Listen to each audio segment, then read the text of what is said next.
नमस्कार दोस्तों, आप सभी का स्वागत करते हैं हमारे चैनल पश्चिम बंगाल न्यूज की ओर से। देर ना करते हुए चलिए जानते हैं पश्चिम बंगाल की ताजा खबरें। अगर आपने अभी तक हमारा चैनल को सब्सक्राइब नहीं किया है तो जल्दी से सब्सक्राइब और वीडियो को लाइक करें ताकि हमारी सारी खबरें सबसे पहले आप तक पहुंच सके। और वीडियो को कहां से देख रहे हैं कमेंट में जरूर बताएं। पश्चिम बंगाल में 294 सीटों पर 2 चरण में कराए जा सकते हैं विधानसभा चुनाव। पश्चिम बंगाल विधानसभा चुनाव 2026 2 चरणों में कराए जा सकते हैं। निर्वाचन आयोग के एक वरिष्ठ अधिकारी ने बृहस्पतिवार को यह जानकारी दी।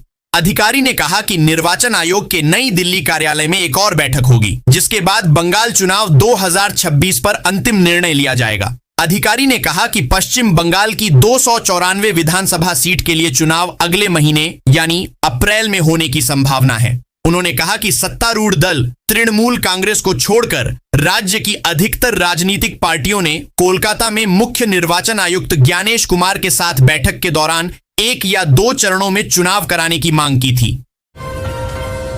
एलपीजी संकट के बीच पीएम मोदी की सख्ती। कैबिनेट मीटिंग में बोले, अफवाह फैलाने वालों पर नजर रखें। प्रधानमंत्री नरेंद्र मोदी ने मंगलवार को कैबिनेट की बैठक में मंत्रियों को एलपीजी आपूर्ति की स्थिति पर अफवाह फैलाने वालों पर कड़ी नजर रखने का निर्देश दिया है। उन्होंने मंत्रियों से कहा कि वे मौजूदा स्थिति को लेकर घबराहट पैदा करने वाली कोशिशों पर बारीकी से निगरानी करें। पीएम ने सोशल मीडिया पर विपक्ष के कथित प्रोपेगेंडा का आक्रामक तरीके से और पूरे आत्मविश्वास के साथ जवाब देने की सलाह दी है। प्रधानमंत्री के मुताबिक यह चुनौती सिर्फ भारत तक सीमित नहीं है, बल्कि वैश्विक घटनाक्रमों की वजह से पूरी दुनिया ऐसे ही हालातों का सामना कर रही है। उन्होंने कहा कि भारत की तैयारियां इस स्थिति से निपटने के लिए बेहद मजबूत हैं और सरकार किसी भी बाधा को संभालने के लिए पूरी तरह तैयार है। बंगाल में एसआईआर पर कलकत्ता हाईकोर्ट में बड़ी बैठक आज। ट्रिब्यूनल के गठन पर हो सकती है चर्चा। बंगाल में एसआईआर के मुद्दे पर सुप्रीम कोर्ट एक बड़ा फैसला सुनाया है। सुप्रीम कोर्ट के मुख्य न्यायाधीश सूर्यकांत की पीठ ने एसआईआर मामले में एक न्यायाधिकरण गठित करने का आदेश दिया है। सुप्रीम कोर्ट के इस आदेश के बाद गुरुवार को चुनाव आयोग की टीम कलकत्ता उच्च न्यायालय के मुख्य न्यायाधीश सुजॉय पाल से मुलाकात करेगा। इस बैठक में सुप्रीम कोर्ट के मुख्य न्यायाधीश कार्यालय के प्रतिनिधि भी मौजूद रहेंगे। प्रारंभिक जानकारी के अनुसार अतिरिक्त सूची और न्यायाधिकरण के गठन पर चर्चा होगी। बंगाल सरकार ने मतदाता सूची से नाम छूट जाने के मामले को सर्वोच्च न्यायालय के ध्यान में लाया था। आरएन रवि ने बंगाल के 22वें राज्यपाल के रूप में शपथ ली। ममता बनर्जी मौजूद, शुभेंदु गायब। पश्चिम बंगाल के नवनियुक्त राज्यपाल रवींद्र नारायण रवि ने कोलकाता के लोक भवन में शपथ ली। उन्हें कलकत्ता उच्च न्यायालय के मुख्य न्यायाधीश सुजॉय पाल ने शपथ दिलाई। मुख्यमंत्री ममता बनर्जी, मुख्य सचिव नंदिनी चक्रवर्ती, विधानसभा अध्यक्ष बिमान बनर्जी, वाम मोर्चा के अध्यक्ष बिमान बसु और अन्य लोग शपथ ग्रहण समारोह में उपस्थित थे। विपक्ष के नेता की अनुपस्थिति को लेकर अटकलें लगाई जा रही हैं। शपथ ग्रहण समारोह सुबह 11:30 बजे निर्धारित समय पर शुरू हुआ। शपथ ग्रहण से पहले और बाद में राष्ट्रगीत वंदे मातरम और राष्ट्रगान जन जन मन बजाया गया। शपथ ग्रहण समारोह के बाद नए राज्यपाल ने मुख्यमंत्री और उपस्थित अतिथियों से बातचीत की। भाजपा ने भरी परिवर्तन की हुंकार। बंगाल में बदलाव तय। राष्ट्रपति के अपमान पर छिद्दा महायुद्ध। पश्चिम बंगाल में सत्ता परिवर्तन का संकल्प लेकर निकली भाजपा की परिवर्तन यात्रा ने राज्य की सियासत में हलचल पैदा कर दी है। बृहस्पतिवार को कोलकाता के सॉल्ट लेक स्थित पार्टी कार्यालय में आयोजित एक अहम प्रेस वार्ता में भारतीय जनता पार्टी भाजपा की राष्ट्रीय सह उपाध्यक्ष देबश्री चौधरी और मुख्य प्रवक्ता एडवोकेट देवजीत सरकार ने ममता सरकार पर चौतरफा हमला बोला। भाजपा ने दावा किया कि राज्य की जनता अब विकल्प के तौर पर बीजेपी की ओर उम्मीद भरी नजरों से देख रही है। एलपीजी गैस संकट पर ममता बनर्जी ने बुलाई आपातकालीन बैठक।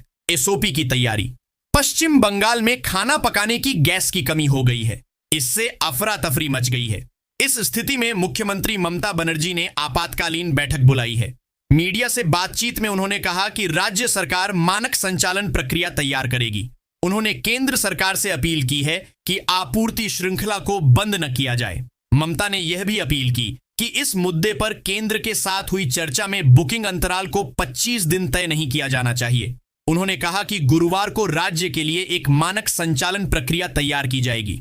ममता बनर्जी ने कहा कि पूरे हालात पर राज्य सरकार की नजर है, मुख्य सचिव हर चीज पर नजर रखेंगे। कोलकाता छोड़ने से पहले डॉक्टर सीवी आनंद बोस ने चौंकाया, राज्यपाल के रूप में खुद को दिए 10 में 2 अंक। पश्चिम बंगाल के पूर्व राज्यपाल सीवी आनंद बोस ने कोलकाता छोड़ने से पहले बुधवार को कहा कि हिंसा और भ्रष्टाचार से मुक्त विकसित बंगाल का उनका सपना अधूरा रह गया। उन्होंने जोर देकर कहा कि बदलाव के लिए निरंतर प्रयास की आवश्यकता है, यह थोड़े समय में हासिल नहीं किया जा सकता। डॉक्टर सीवी आनंद बोस ने कहा कि उन्होंने अपने कार्यकाल के दौरान हमेशा संविधान की लक्ष्मण रेखा के भीतर काम करने का प्रयास किया। उन्होंने अपने राज्यपाल के तौर पर प्रदर्शन को 10 में से केवल 2 अंक दिए। कहा, मेरी प्राथमिकता हिंसा मुक्त, भ्रष्टाचार मुक्त और विकसित बंगाल थी। मैं सभी हितधारकों, विशेष रूप से जनता के सहयोग से इसके लिए काम कर रहा था। कुछ लोग हर किसी को पैसों से खरीदने की कोशिश कर रहे। चुनाव से पहले सीएम ममता ने पार्टी नेताओं को किया सतर्क। बंगाल की मुख्यमंत्री व तृणमूल कांग्रेस सुप्रीमो ममता बनर्जी ने विधानसभा चुनाव से पहले पार्टी नेताओं को पैसों के खेल और खरीद फरोख्त के खिलाफ कड़ी चेतावनी दी है।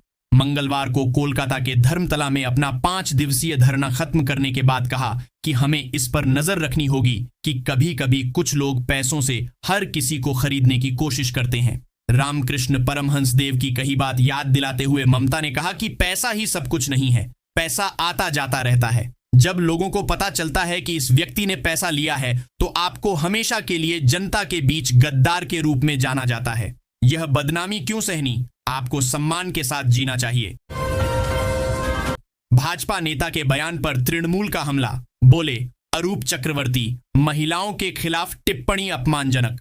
तृणमूल कांग्रेस ने नंदीग्राम में भाजपा नेता प्रलय पाल की सोशल मीडिया पर की गई कथित टिप्पणी को लेकर भगवा दल पर तीखा हमला बोला है। पार्टी की ओर से यहां तृणमूल भवन में आयोजित संवाददाता सम्मेलन में तृणमूल कांग्रेस के प्रवक्ता अरूप चक्रवर्ती ने कहा कि यह घटना एक बार फिर साबित करती है कि भाजपा महिलाओं के प्रति सम्मान नहीं रखती। अरूप चक्रवर्ती ने कहा कि नंदीग्राम तमलुक संगठनात्मक जिले के भाजपा नेता प्रलय पाल, जिन्हें विपक्ष के नेता शुभेंदु अधिकारी का करीबी माना जाता है, ने सोशल मीडिया पर महिलाओं को लेकर बेहद आपत्तिजनक टिप्पणी की है। कोलकाता में बिछेगी रसोई गैस की पाइपलाइन। पश्चिम एशिया संकट का असर अब कोलकाता सहित राज्य के कई हिस्सों में दिखाई देने लगा है। महानगर समेत राज्य के विभिन्न इलाकों में रसोई गैस की किल्लत की खबरें सामने आ रही हैं।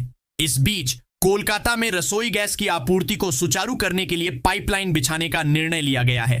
महानगर में greater Calcutta gas supply corporation limited की ओर से अंडरग्राउंड पाइपलाइन बिछाई जाएगी। इसके लिए कोलकाता नगर निगम ने बीजीसीएल को अनुमति भी दे दी है। यह जानकारी कोलकाता के मेयर फिरहाद हकीम ने बुधवार को निगम में आयोजित मासिक अधिवेशन की बैठक में दी। मेयर ने बताया कि पाइपलाइन के माध्यम से गैस कोलकाता तक कैसे पहुंचेगी और घरेलू स्तर पर इसकी आपूर्ति किस प्रकार की जाएगी। तृणमूल का दावा, 120 परिवारों के करीब 300 मतदाता शामिल, भाजपा ने बताया ड्रामा। पात्रासियार ब्लॉक के कांकरडांगा चौराहे पर मंगलवार रात कथित दलबदल को लेकर तृणमूल कांग्रेस और भाजपा के बीच राजनीतिक विवाद शुरू हो गया। तृणमूल ने दावा किया कि शुभेंदु अधिकारी के कार्यक्रम में महत्व नहीं मिलने से 120 परिवारों के करीब 300 मतदाता भाजपा छोड़कर तृणमूल में शामिल हो गए। वहीं भाजपा ने इस दावे को सिरे से खारिज करते हुए इसे सत्तारूढ़ पार्टी का ड्रामा बताया। मंगलवार को बिष्णुपुर लोकसभा क्षेत्र में भाजपा की परिवर्तन यात्रा निकाली गई थी, जिसमें विपक्ष के नेता शुभेंदु अधिकारी शामिल थे। यात्रा बिष्णुपुर, जयपुर, कोतुलपुर, इंदास, खंडघोष, कांकरडांगा चौराहा और सोनामुखी से होकर गुजरने वाली थी। ओम बिरला ने बताया, पीएम मोदी को उन्होंने सदन में आने से क्यों रोका था? लोकसभा अध्यक्ष ओम बिरला ने उनके खिलाफ लाए गए विपक्ष के अविश्वास प्रस्ताव के गिरने के बाद लोकसभा में बोलते हुए अपना पक्ष रखा। उन्होंने कहा, मुझ पर प्रतिपक्ष की आवाज दबाने का आरोप लगा। संसदीय प्रक्रियाओं पर भी प्रतिपक्ष के माननीय सदस्यों ने अपना दृष्टिकोण रखा। मैं सभी की बातों का सम्मान करता हूं। जिन लोगों ने मेरे पक्ष में अपनी बात रखी उनका भी, और जिन्होंने विपक्ष में बात रखी उनका भी। ओम बिरला ने आगे कहा कि वो सदन के उन पर विश्वास जताने के लिए सदस्यों का धन्यवाद अदा करते हैं। विपक्षी सांसदों ने चर्चा के दौरान आरोप लगाया था कि उनके कई सदस्यों के बोलने के दौरान माइक ऑफ कर दिया जाता है।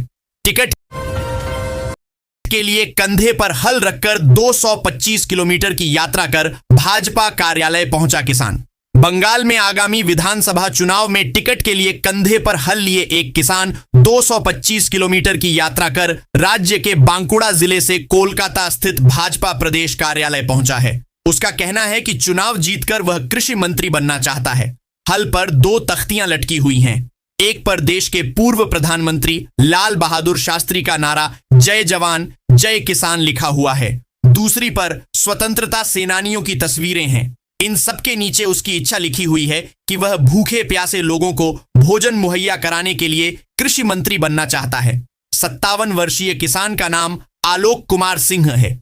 राज्य के बांकुड़ा जिले के गंगा जल घाटी से वह कोलकाता के बिधाननगर स्थित भाजपा के प्रदेश कार्यालय पहुंचा है। गैस एजेंसियों के कार्यालयों के बाहर लंबी कतारें। कोलकाता महानगर और राज्य के कई अन्य स्थानों में बुधवार को रसोई गैस एजेंसियों के कार्यालयों और ऑटो के लिए एलपीजी गैस भरवाने वाले केंद्रों पर लंबी कतारें नजर आईं। हालांकि पेट्रोलियम डीलर्स एसोसिएशन के अधिकारियों ने कहा कि राज्य भर के सभी फिलिंग स्टेशनों पर पेट्रोल और डीजल की उपलब्धता सामान्य रही। पश्चिम एशिया में युद्ध की स्थिति के कारण एलपीजी सिलेंडरों की कीमतों में वृद्धि के बाद घरेलू उपभोक्ताओं में घबराहट है और खाना पकाने वाली गैस की मांग बढ़ गई, जिसके परिणाम स्वरूप कोलकाता के विभिन्न हिस्सों और सिलीगुड़ी और जलपाईगुड़ी सहित अन्य शहरों में गैस एजेंसी कार्यालयों के बाहर लंबी कतारें देखी गईं। एसआईआर में 60,268 मतदाताओं के नाम कटे, क्या कहते हैं नेता? एसआईआर की प्रक्रिया के बीच जारी मतदाता सूची से 63,66,952 वोटर्स के नाम हटाए जा चुके हैं। हावड़ा जिले के सभी विधानसभा क्षेत्रों में वोटर के नाम कटे हैं, लेकिन सबसे ज्यादा प्रभावित हुआ है उत्तर हावड़ा विधानसभा क्षेत्र। वर्ष 2025 के ड्राफ्ट रोल की तुलना में 60,268 मतदाताओं की कमी आई है। इतने मतदाताओं के नाम एक साथ कट जाने से सत्तारूढ़ party all India Trinamool Congress में बेचैनी देखी जा रही है। तृणमूल इस मुद्दे पर इलेक्शन कमीशन ऑफ इंडिया और भाजपा की अगुवाई वाली केंद्र सरकार पर लगातार हमला बोल रही है। अब भाजपा ने भी पलटवार शुरू कर दिया है। बंगाल विधानसभा में मुख्य विपक्षी पार्टी बीजेपी का आरोप है कि फर्जी मतदाताओं के वोट से ही पिछले 2 विधानसभा चुनावों में तृणमूल कांग्रेस ने जीत हासिल की थी। बंगाल में सीएनजी की किल्लत से महंगाई की डबल मार, 10 रुपए तक ऑटो का किराया बढ़ाने की मांग। पश्चिम एशिया में युद्ध थमने का नाम नहीं ले रहा। इसके साथ ही गैस और पेट्रोलियम का संकट गहराता जा रहा है। देश के अन्य हिस्सों के साथ कोलकाता में भी इसका संकट देखने को मिल रहा है। सीएनजी की आपूर्ति कम हो गई है। इस वजह से सीएनजी गैस की कीमत भी बढ़ गई है। अतिरिक्त भार कम करने के लिए महानगर के कई रूटों पर ऑटो किराए में बढ़ोतरी की गई है। अब लोगों को अपनी मंजिल तक पहुंचने में जेब ढीली करनी पड़ रही है। ऑटो ड्राइवर बुधवार सुबह से ही महानगर के विभिन्न पंपों पर लंबी लाइन में लगे हैं। ऑटो चालकों ने कहा कि पहले से कोई जानकारी नहीं दी गई है। अचानक गैस की कीमत बढ़ा दी गई है। रात में गैस की कीमत प्रति किलो 57 रुपये 68 पैसे थी। अचानक 5 रुपये की बढ़ोतरी कर दी गई। ईरान इजरायल युद्ध से सबक, तेल गैस निर्भरता घटाने पर सरकार का फोकस। पीएम मोदी ने दिया आत्मनिर्भरता का संदेश। पीएम नरेंद्र मोदी ने बुधवार को एक रैली में कहा कि सरकार खाड़ी क्षेत्र में फंसे भारतीयों तक हर संभव सहायता पहुंचाएगी, उन्हें अकेला नहीं छोड़ा जाएगा। वहीं युद्ध की वजह से पैदा हुए ऊर्जा संकट का हवाला देते हुए बताया कि इसलिए आत्मनिर्भरता जरूरी है। इस तरह से मौजूदा संकट में सरकार ने लोगों में भरोसा जताने और भविष्य की तैयारी का संदेश दिया है। सरकार लगातार कह रही है कि देश में तेल गैस की कमी नहीं है, लेकिन रसोई गैस को लेकर चिंता तो फैल ही चुकी है। दिल्ली, मुंबई, लखनऊ जैसे महानगरों में होटल रेस्तरां ने गैस सप्लाई में रुकावट की शिकायत की है। सफेद झूठ बोल रहा निर्वाचन आयोग। वोटर लिस्ट विवाद पर मो सलीम की चिट्ठी से मचा हड़कंप। पश्चिम बंगाल में एसआईआर पर चल रहा विवाद नए स्तर पर पहुंच गया है। भारतीय कम्युनिस्ट पार्टी की पश्चिम बंगाल राज्य समिति ने ईसीआई द्वारा 9 मार्च को जारी उस बयान पर औपचारिक विरोध दर्ज कराया है, जिसमें दावा किया गया था कि अधिकांश राजनीतिक दलों ने एसआईआर प्रक्रिया की सराहना की है। माकपा राज्य सचिव मोहम्मद सलीम ने मुख्य चुनाव आयुक्त को कड़ी चिट्ठी लिखी है, जिसमें इस दावे को सफेद झूठ और तथ्यों से परे करार दिया है। मोहम्मद सलीम ने कहा कि यह कहना पूरी तरह गलत है कि राजनीतिक दलों ने इस प्रक्रिया पर भरोसा जताया है। उन्होंने सवाल उठाया कि आयोग उन दलों के नाम सार्वजनिक क्यों नहीं कर रहा जिन्होंने सराहना की और जिन्होंने विरोध किया।